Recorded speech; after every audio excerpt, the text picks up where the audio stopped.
አሜሪካ ሄደችም አልተሳፈረችም እኮ ደሬ። ወይኔ እህቴ እርግጠኛ ነኝ አንድ ነገር ሆናለች። ምንድን ነው የሆነችው? እንዴት ምን ትሆናለች? ስልኳ አይሰራም። ፕሌን ውስጥ አልተሳፈረችም። ክፍሏ ውስጥ ደም አለ። እንዴት ነው ምንም አትሆኑ? ሆነ ነገር ሆናለች። በጤና አይሆንም። ፖሊስ ምን ያደርጋል ማርታ? ፖሊሱ ነው ፖሊስ አምኛለሁ እኔ በቃ አምኛለሁ እኔ በእኔ አልተጀመረ በቃ ችግር የለም በቃ እኔ እንደፈለገው በቃ ምንድን ነው የሰራው ወንጀል አለ? ኧረ እኔ ምንም ወንጀል የለብኝ። እኔ ገዛኝ ምንም ወንጀል የለብኝ። እና ለምንድን ነው እንዲህ የምትሆኑ? ማንም ፈልጋችሁ ነው የመጣችሁት? ግባና ባለቤቶቹን ጠራል። ሪፖርት ደርሶኝ። ሪፖርት?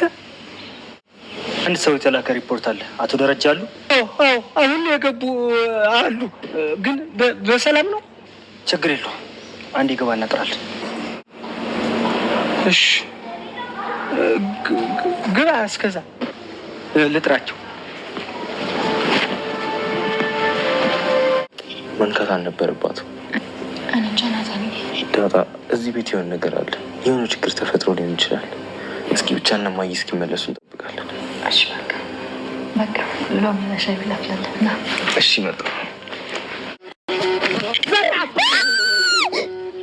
አንቺ ጅል እንዴ! ጊዜ ለምንድን ነው የምትመታኝ? አንቺ ኮቲም የለሽ ጊዜ መታኝ እኮ ይቅርታ ጠይቀኝ። ወግጄ አንቺ ሲጀመር ዋና አይደል ፈልገሽ የመጣሽ? እኔ ላይ ምን አለሽ? እኔ ራሴ አቻ እዚህ ማን እንዲያመለክተው ያለውበት አቻ ማን ነው? አንቺ ግቢ በቃ ግቢ። መድኃኒት የምትባል ቆንጆ እንግዲህ ያው እንደሚታወቀው ቤተሰብ ይሄንን ቤተሰብ ሳላት ተረማምሰው እኔ የትም አልሄድም እኔ መድኃኒት አይደለሁም ብላ እንግዲህ አንድ በአንድ ቃል በገባችሁ መሰረት በራሷ እንግዲህ ደረጀ ጋር እንደሚታወቀው በሚገርም ሁኔታ እንግዲህ እልክ እና ደራ ውስጥ ተጋብተው ነበረ።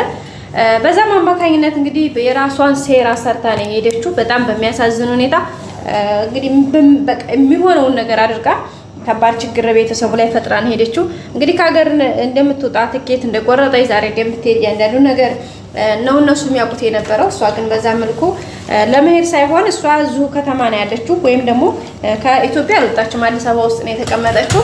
ግን ሄዳ እንግዲህ የሆነ ችግር እንደተደረሰባት ጉዳት እንደገጠማትና ሌላ እንትኖች አድርጋ ለፖሊስ እንግዲህ ኢንፎርሜሽን ሰጥታ ነው ክስ መስርታባቸዋል። እንግዲህ የሚገርማችሁ ያን ታደረገች በኋላ ክላሱን እንግዲህ አይታችኋል፣ በደም አድርገዋለች።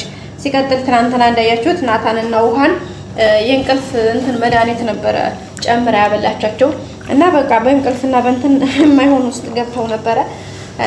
በቃ አጠቃላይ ማንም ሰው የሰማ ሰው አልነበረም። ናታንንም እኔ እንደውም በመርዝ መርዘው በቃ እስከ ህይወት ድረስ ሌላ ችግር ይፈጠራል ብዬ ነበር። ይሄንንም ተመስገን ነው እንግዲህ ያው ሳይሞቱ ቀርተዋል። ተመስገን ነው ሊባል የሚችለው። ቤተሰቦቻችን ግን ሁኔታዋ ስታደርግ የነበረው ነገር በጣም ነበር የሚያሳዝነው። ውድ ቤተሰቦቻችን እንዳጠቃላይ ማለት ነው። በዛ አማካይነት እንግዲህ ዛሬ ይሄው ቤተሰቡ ተበጥብጧል ማለት እዚህ ጋር ወይኔ እህቴ ትላለች። እሷ እንደሆነች አውቃ ነው መድኃኒት ማለት ነው። ጭራሽ ምንም አይነት ችግር ደርሶባት ሳይሆን ሆነ ብላ የራሷ ሴራ ነው። እንግዲህ ስትወጣ ማንም ሰው አላያትም። የሚገርመው እሱ ብቻ ሳይሆን ጊዜ ለራሱ አላየም አልሰማም እንዴት እንደወጣች። በቃ በጣም የተቀነባበረ ሴራ ነው ሰርታባቸው ሄደችው እና በጣም በሚያሳዝን ሁኔታ እንግዲህ ቤተሰቡ ተጨንቋል ማለት ማርታ በጣም ነው ግራ የገባት። ሲቀጥል ደግሞ ደረጀ የሆነ ነገር ጠርጥሯል፣ ግራ ተጋብቶታል። ምን አስባ እንደሆነ ወዴት እየሄደች እንደሆነ እንደውም በቃ የተገደለች አይነት እንትን ነው የተደረገው ማለት ነው። ውድ ቤተሰቦቻችን እና ያደረገች ያለችው ነገር በጣም ግራ ያጋባል። ደረጀም ግራ ተጋብቷል። ሄዱ ኤርፖርት ድረስ እንግዲህ ከሀገር ቤት መውጣቷንና አለመውጣቷን ቼክ አድርገው መጡ። ሄዱ ቼክ አደረጉ። አልወጣችም፣ እንዳልወጣች ነው የሚያሳየው። ማርታ ደግሞ እንዳንዲት እህት በጣም ተጨንቃለች። ናታን ደግሞ ነው የጠረጠርኩት እንዳይሆን እያለ በጣም ግራ ተጋብቶታል። እሱ ምንድነው ደረጀ ምናልባት የሆነ እርምጃ ወስዶባት ሆኖ ብሎ ስለፈራ ይመስለኛል ስለ ሁሉም ነገር። ስለዚህ ይሄ ደግሞ በጣም ከባድ ነው። ደረጀ ይሄን ነገር ያደርጋል ብዬ በጭራሽ አላስብም። እውነት ለመናገር ያው ንዴቱ አለ፣ ብስጭቱ አለ። እሷም የሰራቻቸው ስራዎች፣ የምሰራቸው ስህተቶች፣ አጠቃላይ ብዙ ነገሮች አሉ። ግን ምንም ቢሆን ምን ይሄን ነገር ድጋሜ እሱ ሌላ ይሄን ነገር ያደርጋል ብዬ አላስብም እውነት ለመናገር። ስለዚህ እሷ ነች ይሄን ነገር እንግዲህ ትናንትና ማታ ላይ ምግብ አንድ ላይ ሲመገቡ ያለችውን ሰምታችኋል። ደረጀ በቃ ተይኝ አልኩሽ አይደል ለቤተሰቤን ለምንድን ነው ተተሽልኝ ለኔ ማትሄጂው እያላት ነበር እና እሷም ግን እየዛተችበት ነበረ። ግን ዝም ብላ ያው ለመታገስ ሞክራለች። መታገስ ሳይሆን በሆዷ ነው ብዙ ነገር ያሰበችውና እውነትም እኔ አይደለሁም መድኃኒት አይደለሁም ይሄን ነገር ካላደረገው በቀር ብላለች። በመጨረሻም እንግዲህ ፖሊስ መጥቷል። ይሄ በጣም ከባድ ነገር ነው። ምን እንደተፈጠረ አልታወቀም። ቤተሰቡ ተጨንቋል። ማርታና ደረጀ እዚህ ጋር ተፋጠዋል። ደረጀ ተረጋጊ ይላል። ማርታ ደግሞ ለፖሊስ እናመልክት እያለች ነው። ስለዚህ እዚህ ጋር እነሱ ተከፋፈሉበት መካከል ላይ ፖሊስ ደግሞ መጥቶ የሆነ ጥያቄ ያቀርባል። ጥያቄ ሲያቀርብ ደግሞ ቅድሚያ ልጅቷ ደግሞ ታውቃላችሁ የሆነ ነገር ችግር ቢፈጠር ችግሩ ምናልባት ቀድማ ለፖሊስ ደረጀ የሆነ ጉዳይ ሊያደርስባት እየፈለጋት እንደሆነ ኢንፎርም አድርጋለች። ስለዚህ አሁን ላይ እሷ እዛ ጋር የተመለከተው ስለሷ ከሆነ የሆነ ሰው ይሄን ነገር የሚያደርግላት ወይም ደግሞ ለህግ አካላት ጋር ሆኖ የሚሰራላት ሰው አንድ ሰው ቀጥራ እሷ መሰወር ነው ትችላለች እና ስለዚህ እሷ ከተሰወረች ደግሞ ገላችኋል ተብለው ሊያዙ ነው። ዋና የሚፈልገው እሷ ምንድነው ደረጀ ማሳሰር ነው። ደረጀ ሲታሰር ደግሞ ያው እሷ ደግሞ ምን ማድረግ እንዳለባት ታውቃለች ሁሉንም ነገርና በዛ መልኩ ነው እንግዲህ እየተደረገ ያለው። ይሄ በጣም የሚያሳዝን ጉዳይ ነው። ደረጀም እንግዲህ በጣም ግራ ተጋብቷል። የሚያውቀው ጉዳይ የለውም። እዚህ ጋር ይሄ ችግር እሷን እንትን አልከተብሎ የቤቱ ባለቤት ብሏል። ፖሊሱም መጥቷል። ፖሊሱ መጥቶ እንግዲህ የቤቱን ባለቤት ነው የምፈልገው በማለት ነው የጠየቀው። ቀጥታ ደግሞ የሆነ የደረሰን ኢንፎርሜሽን አለ ብሎ ነው እንትን ያለው። በዛ አማካኝነት እንግዲህ ትንሽ ከወድ ያሉ ነገሮች ናቸው የሚፈጠሩት። በተለይ ደረጀ በእርግጠኝነት ይታሰራል።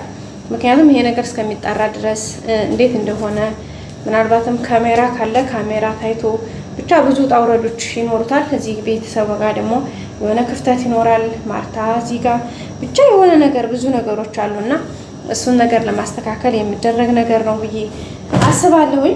እንግዲህ ማርታ ደግሞ ይሄ ነገር ሲሆን ምናልባት ከእውነታ እኮ የትም አይመለጥም። በተለይ መድኃኒት ያለችበት ቦታ አሁን ለጊዜው ደረጀ ላይ የሆነ ተጽዕኖ ይኖረዋል። ለምን አንደኛ እሱ ብላ ለህግ እንትን ጥቆማ ስለሰጠች፣ ሁለተኛ ደግሞ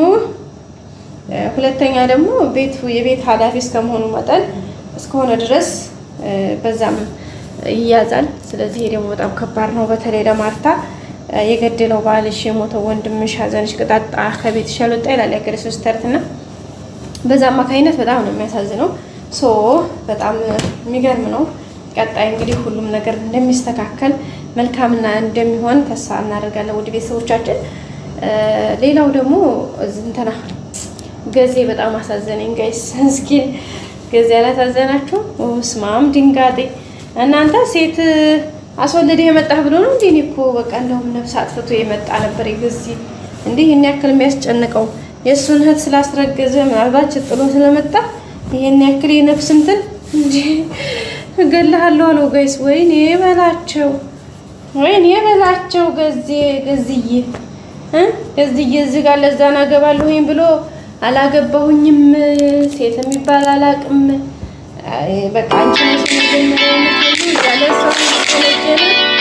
ያለ ነገር ሲመጣ ከባድ ነው ጋይስ በጣም እና እንግዲህ ያው ሁሉም ነገር እንደሚስተካከል ተስፋ እናደርጋለን። ያው እያደረገ ያለው ነገር ግን በጣም ከባድና ከባድ ከሚባል በላይ ነው። ቀጣይ እንግዲህ ሁሉም ነገር እንደሚስተካከል ተስፋ እናደርጋለን። ስለዚህ እንግዲህ ያለው ነገር በጣም ከባድ ነው። ገዜ ግን በጣም ያሳዘነኝ በቃ ገብቶ እያተራመሳቸው ነው። አሁን ደግሞ ደረጀ ጭራሽ ከዚህ ግቢ ከሄደ ማለት አሁን በህግ ተይዞ ህግ ጥላ ስር ከዋለና ወደ ፖሊስ ከሄደ ነገሩ ገብቶ ይባስ ሌላ ችግር ነው እየተፈጠረ የሚመጣው።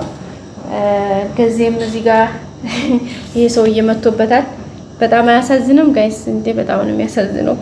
እና ቀጣይ ሁሉም ነገር እንግዲህ መልካም እንደሚሆን እንደሚስተካከል ተስፋ እናደርጋለን። ፖሊሱም እንግዲህ መጥቷል። ደረጃን በእርግጠኝነት ይዞት እንደሚሄድ ጥያቄ እንደሚያቀርብለት እሙን ነው። እና ወደ ቤተሰቦቻችን በጣም ቤተሰቡ በጣም ትርምስምስ ነው ያለው። በቃ የተደበላለቀ ማለት የሆነ ምኑም ያልታወቀ ነገር ላይ ነው ያለው አሁን አጠቃላይ ቤተሰብና ቀጣይ ሁሉም ነገር እንደሚስተካከል ተስፋ እናደርጋለን። ሼር፣ ላይክ፣ ሰብስክራይብ ማድረጋችሁን አትርሱ። መልካም ጊዜ በያላችሁበት። እወዳችኋለሁ ቤተሰቦቼ። ሁሌም ወዳችሁ ፈቅዳችሁ ስለምትከታተሉኝ አመሰግናለሁ። እንግዲህ አሁንም ደግሞ የእናንተ አብሮነታችሁ አይለየኝ። ምክንያቱም የእናንተ ከእኔ ጋር አብሮ መሆን ለእኔ ትልቅ ዋጋ ስላለው ሼር፣ ሰብስክራይብ ያደረጋችሁ አብራችሁኝ ሁኑ። እስከ መጨረሻ አይታችሁ ሀሳብ አስተያየታችሁን በኮሜንት አስቀምጡልኝ። እወዳችኋለሁ ውድ ቤተሰቦቼ። መልካም ጊዜ። ላይክ አይረሳ።